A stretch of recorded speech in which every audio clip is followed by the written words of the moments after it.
Web Novel, Chapter 398, Team Battle Part 2. Trace was used to be scolded by his uncle, but the old man did it because he cared for his nephew. His words were always filled with worry and affection. The Black Star, instead, was dissecting his life and commenting on it like it was a failed magic experiment. There was only scorn in its thoughts. Trace swallowed down its pride and obeyed. His body grew in size and weight until his head scraped against the ceiling. The Black Star absorbed all of his equipment to replenish its strength before the transformation scattered everything around the room. His newfound tail was as thick as an SUV but much better armored. It was covered in flaming red scales the size of a buckler shield. Trace instinctively tried to swat his enemy like a fly, but Lith had no problem blocking the massive extremity with one hand. What the heck is he thinking? Lith raised his eyebrows while looking at the over 12 meters, 40 feet, tall red dragon in front of himself. What the heck are you thinking? Trace echoed Lith's thoughts. My uncle fooled me into learning how to shapeshift. It only served to teach me light magic and the art of controlling my own life force. It's a useless trick. No matter my form, my strength and mana do not change. You whining idiot. The Black Star was so annoyed it was running out of insults.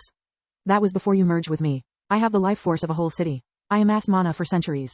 I can't bestow you the intelligence or the wisdom of a true dragon, but together we have the body of one. Trace finally understood his partner's intent and called upon the life force stored inside it to fill his limbs with strength. Lith felt the tail getting so heavy he couldn't hold it anymore, forcing him to retreat. Solus, what's happening? Lith asked as the dragon's scales turned into shining rubies. Trace was getting accustomed to his new form and he spread the crystal armor all over his body, making it impervious to the gatekeeper's edge. The Black Star is still under the freeze spell, but it seems their bond is similar to our own. By pulling up their resources they can achieve the physical prowess of a real evolved monster. Fight or flight? Solus would have loved to destroy the Black Star.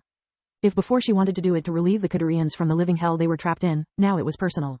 The bond between Trace and the cursed object was a mockery of everything she held dear, a perversion of her very existence. Yet it was Lith's life being at stake. Solus would never ask him to put everything on the line just on principle.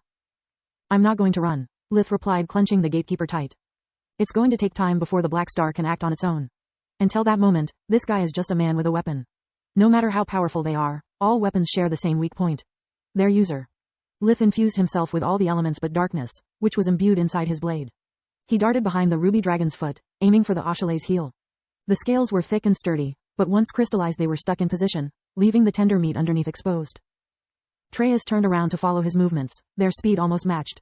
Sadly, the main temple begged to differ. The tail struck one of the columns and the wings got stuck into another. Dust fell from the ceiling while Trace swayed around trying not to fall. This guy is an idiot. He may have the body of a dragon, but he's not used to it. Size matters only if you know how to exploit the advantage. The gatekeeper found its way between the scales, ripping through the flesh and bone like a scalpel. Trace screamed in pain, but he didn't fall. He kicked backward, trying to squash Lith like a bug. Lith managed to dodge the heel's claw by a hair's breadth and watched the enormous foot leave a deep mark on the wall. I stand corrected, Lith thought while getting some distance from the enemy. He is an idiot that can one-shot me. I didn't take into account that the Black Star gives him an almost endless supply of energy.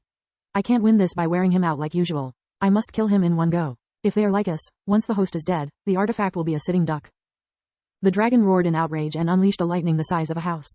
Lith took out the Faraday cage again, hoping the enemy wouldn't attack physically while he was unable to move. Trace didn't have the opportunity to do it. His draconic hands emitted a popping sound, exploding like a balloon. He screamed in pain until light magic restored his limbs. What did you do to me? Trace was so shocked that he didn't even notice the cage. Quit whining, the Black Star said with a disgusted tone. Your mana core is too weak to handle so much mana at once, so the excess energy flown directly through your flesh making it burst. Would have you preferred to lose your core instead? Lith had barely the time to put the cage back inside his pocket dimension when the dragon unleashed a barrage of punches boosted by air and fire fusion. Even with Solus's help, Lith was running out of places where to hide. The dragon's fists were the size of a truck and moved so fast they generated a gale strong enough to stumble Lith after he dodged each hit. Trace spun around himself, using the tail to sweep the whole room. The columns crumbled one after the other, adding the falling debris to the already extensive list of things Lith had to watch out for. If only I could blink. There isn't much I can do from down here. Because of the scales I can't reach his heart and because of the constant regeneration attacking the main arteries is useless. My only shot is the brain, but I think even that idiot has realized it by now. Lith kept running around the room while racking his brain for a solution. The guy seems to have a very low pain tolerance. Solus pondered. I have an idea, but I don't think you're going to like it. Hit me. She was right, Lith didn't like it. Trace was sick and tired of playing tag, so he produced a barrage of fireballs throwing them in random directions, literally bringing down the house. Lith was forced to use his flight spell to escape from the blazing inferno. While flying, he was forced to focus looking forward, limiting his peripheral vision to a dangerous degree. A fireball exploded close to his feet and the resulting shockwave made him faster than he could control. He crashed against a falling piece of the ceiling. Because of the impact, his movement came to a halt for a split second. It was all Treyas needed. His fist struck Lith with the strength of a freight train. Even if Lith had managed to conjure an air barrier to take the brunt of the damage, even with the protection from the Skinwalker armor and Earth fusion, Lith would have died when his body crashed against the wall. Solus saved his life by the skin of his teeth, using an Earth spell that made his landing spot elastic. The impact was still violent enough to blur his vision and squeeze the air out of his lungs. Lith bit his lips, using the pain to remain conscious. Another punch followed a split second later, when he was too groggy to dodge it.